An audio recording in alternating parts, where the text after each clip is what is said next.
Halo semuanya, siap-siap merinding di episode Night, Kevin Nurse Horror Night.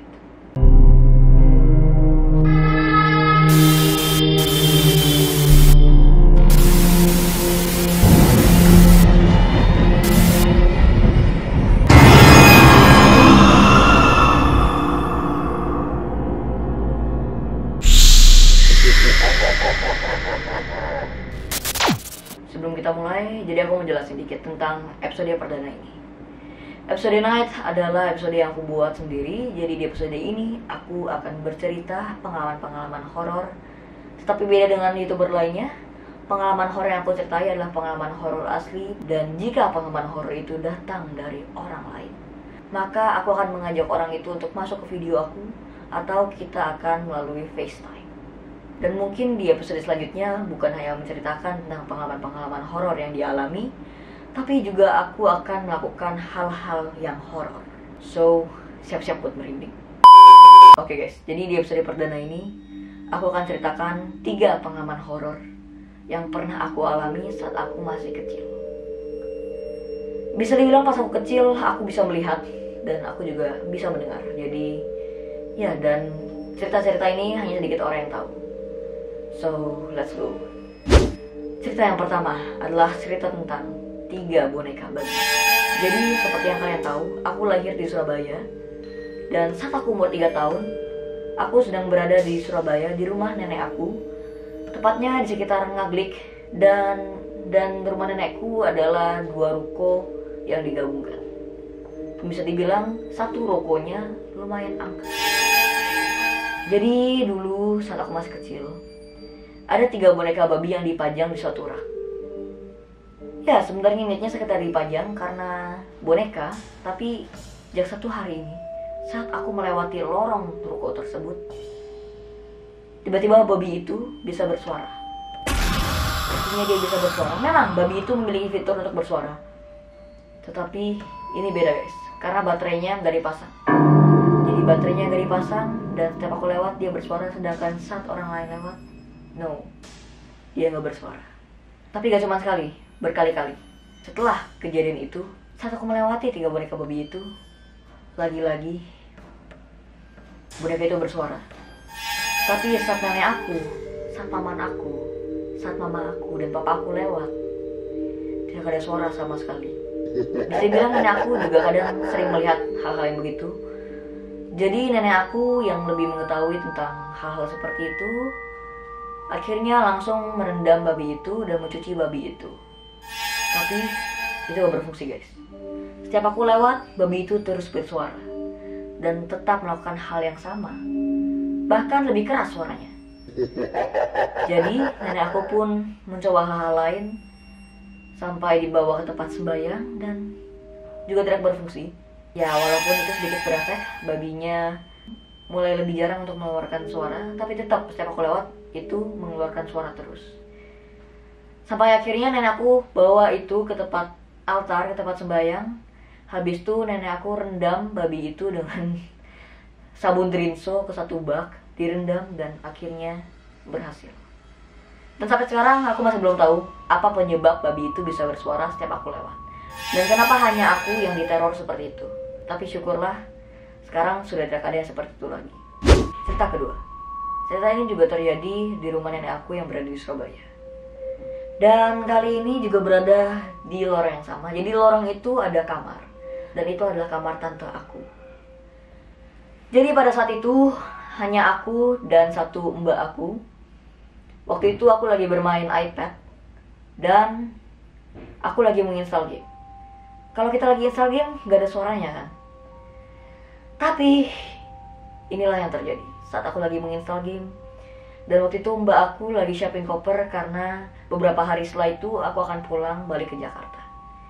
Dan pada saat itu juga ada suara yang aneh yang datang dari belakang kamar, tepatnya di belakang kasur aku.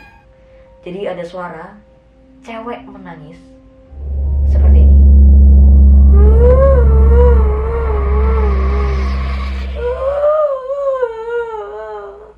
Aku masih ingat banget nadanya dan suara seperti itu. Itu adalah suara cewek yang menangis. Dan itu sangat keras, sangat keras. Dan rupanya gak cuma aku yang denger, tapi mbak aku yang diberesin koper juga denger. Dan karena pas kecil aku sering melihat dan mendengar, aku jadinya gak terlalu takut. Aku mencoba untuk biarkan saja, walaupun aku tahu bahwa itu adalah makhluk. So pada saat itu aku coba untuk diam, tetap menginstal games aku dan cuekin aja. Tapi mbak aku yang ketakutan. Jadi mbak aku bilang, "Kevin, itu game kamu ya?" "Hah? Enggak kok mbak, ini aku lagi install game." "Mbak juga denger?" "Iya nih mbak denger, ada suara orang nangis gitu kan." Di saat itulah aku tahu kalau bukan cuma aku yang denger, dan itu bukan suara dari keluarga aku. Pada saat itu, kalau tidak salah, semua keluarga aku sedang pergi, kecuali nenek aku. Nenek aku punya perusahaan bengkel, dan nenek aku sedang berada di lantai bawah untuk mengurus perusahaannya. Jadi hanya aku dan mbak aku yang berada di lantai itu. Jadi pada saat itu, akhirnya kita berdua merinding. Dan akhirnya mbak aku langsung gendong aku untuk keluar dari kamar itu. Dan saat mbak aku buka pintu, suara itu masih terdengar. Tapi saat mbak aku menutup pintu dengan keras, bak! Suara itu menghilang. Aku gak dengar apa-apa lagi. Aku lapor ke nenek aku, "Amah, tadi aku dengar suara kayak gini." Nenek aku masih gak percaya. Akhirnya aku bilang ke mama aku, "Mah, tadi Kevin dengar suara kayak gini loh." Mama aku sedikit percaya, tapi juga gak percaya. Akhirnya mama aku pergi ke kamar itu. Dan saat mama aku masuk, mama aku tidak mendengar apa-apa. Tapi setelah beberapa lama, akhirnya mama aku juga mendengar suara tangisan yang sama. Namun suara tangisan itu kecil suaranya, kecil sekali sampai saat mama aku keluar dari kamar itu. Mama aku berlari di lorong karena ketakutan dan ingin mencari nenek aku. Tetapi saat berlari di lorong, suara itu makin mengeras, sangat keras, sampai kaki mamaku terkilir. Akhirnya mamaku bisa keluar dari lorong itu dan ya, suara itu berhenti. Cukup aneh bukan? Cerita terakhir, cerita hororku yang ketiga. Jadi cerita ini juga terjadi di rumah nenek aku yang di Gangklik, juga di lorong itu. Jadi ya, seperti bocah-bocah umumnya, aku yang bocah yang sangat penakut, aku mencoba untuk memberanikan diri. Kevin udah gede ini, harusnya Kevin berani untuk ke lorong itu sendiri. Buat kamar doang lah, ambil iPad. Itu yang aku pikirkan saat itu. Aku berjalan menelusuri lorong. Tapi asalkan kalian tahu, ini adalah ruang tamu, dan lorongnya berada di samping ruang tamu, dan kamarnya berada di samping lorong ini.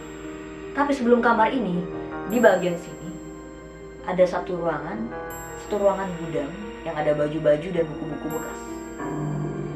Jadi saat aku berjalan di sana, di lorong itu, yang pertama aku lihat adalah sosok cowok hitam, tinggi, dan menjulurkan tangannya mengarah ke aku dan berjalan ke aku, seperti ini. Aku yang sedang berlari ke kamar pun akhirnya takut, dan aku memutuskan untuk putar balik ke ruang tamu untuk memberitahu yang lain. Jadi akhirnya aku minta mbak aku untuk menggendong aku untuk pergi ke kamar tersebut. Mbak aku akhirnya menggendong aku dan berjalan menelusuri lorong tersebut. Dan di ruangan gudang yang aku bilang barusan, saat aku digendong dan aku menghadap ke sana, aku melihat sosok itu sedang mengobrak-abrik buku-buku tante aku. Ya, aku memutuskan untuk diem aja. Aku diem aja sampai akhirnya aku balik lagi ke ruang tamu dan aku kasih tahu keluarga-keluarga aku. Dan memang beberapa anggota keluarga aku juga kadang takut kalau menelusuri lorong itu. Ya, jadi itu tadi adalah 3 pengalaman hororku yang aku alami selagi aku kecil. Sebenarnya masih ada banyak lagi cerita hororku. Jika kalian enjoy dengan episode Night ini, kalian bisa tulis di komen bawah untuk melanjuti episode Night ini. Dan di next episode aku akan telepon beberapa Keviners untuk menceritakan pengalaman-pengalaman horornya. Jadi sampai ketemu di malam Jumat minggu depan. Hati-hati mimpi buruk.